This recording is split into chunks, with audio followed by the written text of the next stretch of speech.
Salah satu napi yang kabur dari lapas Kerobokan diduga masih tersangkut di dalam gorong-gorong. Tim SAR dari Brimopolda Bali lakukan penyelamatan ke dalam gorong-gorong.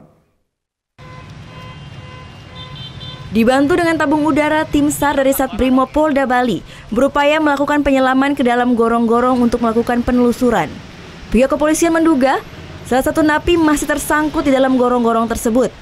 Petugas juga melakukan penyedotan air yang masih tergenang di dalam lubang gorong-gorong. Dugaan ini karena lubang berdiameter sekitar 50 cm tersebut panjangnya mencapai 15 meter dan dipenuhi air. Namun karena kendala cuaca, tanah itu agak labil. Jadi nanti akan kita coba lagi kita sedot, karena tadi sudah masuk, karena masih ada genangan air dan tanahnya labil, sementara kita. Sementara hingga saat ini kepolisian sudah memeriksa sebanyak 20 orang saksi. 10 diantaranya petugas jaga, 10 lainnya saksi napi dari blok yang sama, dan beberapa kerabatnya.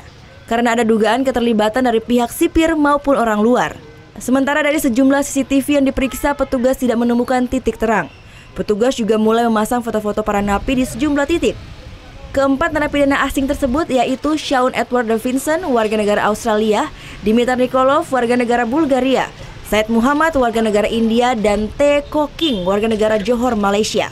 Mereka semua tinggal dalam satu blok bedugul yang khusus untuk para narapidana asing. Surya Sanjaya melaporkan untuk NET.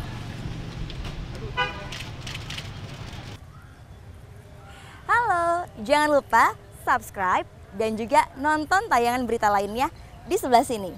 Subscribe, nonton lagi.